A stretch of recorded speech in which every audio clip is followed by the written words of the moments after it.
আসসালামু আলাইকুম। কি অবস্থা সবার? কেমন আছেন? কিভাবে রিসার্চ করবেন? তো শুরুতে চলে যেতে হবে আপনাকে রিসার্চে। রিসার্চে ক্লিক করার পরে আপনি কত টাকা রিসার্চ করতে চাচ্ছেন সেটা আপনাকে লিখতে হবে, অথবা আপনি উপরে যে অপশনগুলো রয়েছে এখানে আপনি চাইলে এগুলো থেকে সিলেক্টও করতে পারেন। তো ধরেন আমি ৳১,০০০ করব। তো ১,০০০ এর উপরে একটা ক্লিক করলাম। তো ক্লিক করার পরে দেখেন এরকম একটা অপশন কিন্তু আমার সামনে চলে আসবে।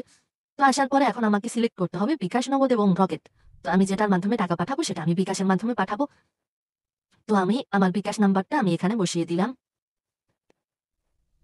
তো বিকাশ নাম্বার বসানোর পরে আমি পরবর্তীতে পেমেন্টে জানে ক্লিক করলাম এবং দেখেন এইখান থেকে কিন্তু আমি এই যে তাদের নাম্বারটা পেয়ে গেলাম এবং এই নাম্বারে টাকাটা সেন্ড মানি করার পরে আপনার অ্যাকাউন্ট নাম্বারটা দিবেন এবং ট্রান্সেকশন আইডিটা দিবেন।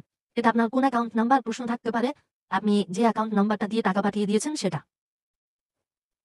দেখেন আমি ট্রান্সেকশন দিলাম এবং পেমেন্ট নিশ্চিত করলে ক্লিক করে দিলাম। তো এখন আমার এটার রিকোয়েস্টটা অলরেডি চলে গেছে। আমি যদি ব্যাকে এসে আপনাদেরকে দেখাই, যেমন এই যে এখান থেকে এসে যদি আমি রেকর্ডের বিবরণীতে দেখাই, দেখেন এটা প্রক্রিয়াধীন। আমরা সফল হওয়ার জন্য ওয়েট করতেছি। দেখেন আমি প্রায় ৫-৬ মিনিট ওয়েট করেছি। তো আমার এটা সফল হয়েছে। তো এখন আমার দেখেন মেইন ব্যালেন্সেও কিন্তু আমার টাকাটা রয়েছে। তো আমি আসি, এই যে হোমের ভিতরে চলে আসলাম। তো আসার পরে দেখেন এখান থেকে অনেকগুলো কিন্তু পণ্য রয়েছে। তো আমার আগে ভিআইপি 2 কেনা ছিল। আমি যদি এখন এখানে কিনুনে ক্লিক করি, দেখেন আমার কিন্তু অলরেডি কেনা হয়ে গেছে। তো আমি এখন এটা কোথা থেকে দেখতে পারবো? তো এর জন্য আমাকে চলে আসতে হবে আমার খনন এই বাটনটাতে। তো এই বাটনটাতে আসার পরে দেখেন আমার কিন্তু ২ টা প্যাকেজ অ্যাক্টিভ রয়েছে।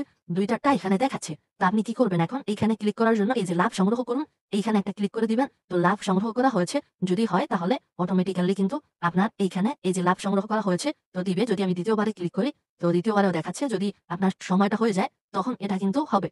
তো ২৪ ঘন্টা পর কিন্তু আপনি এইখান থেকে আপনার টাকাটাকে সংগ্রহ করতে পারবেন। তো আসেন উইথড্র কিভাবে করবেন? তো এর জন্য চলে যাবেন এই যে উইথড্র অপশনে। তো আসার পরে দেখেন এখানে কিন্তু আমি সরাসরি উইথড্র করতে পারতেছি, কিন্তু আপনাকে ব্যাংক সেটআপ করতে হবে। তো ব্যাংক সেটআপ করার জন্য কিন্তু কি করতে হবে?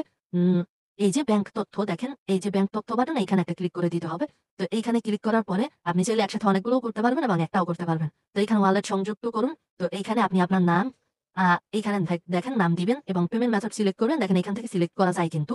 তো এইখান থেকে বিকাশ, নগদ, রকেট সিলেক্ট করা যায় এবং আপনার অ্যাকাউন্ট নাম্বার বিকাশ, নগদ, রকেট নাম্বারটা এখানে বসিয়ে পরিবর্তন করুন, সংরক্ষণ করুন। এইখানে ক্লিক করবেন। তারপরে কি করবেন? এই যে উইথড্র বাটনে আবারও চলে আসবেন। আসার পরে এইখানে শুধু অ্যামাউন্ট লিখে উইথড্র করবেন। তো ব্যাংক অ্যাকাউন্ট রিসেট আপ করলে আবার ওইখান থেকেই করতে হবে। তো এই ছিল রিচার্জ এবং উইথড্রর বিস্তারিত। ধন্যবাদ। সবাইকে ভালো থাকবেন। আল্লাহ হাফেজ।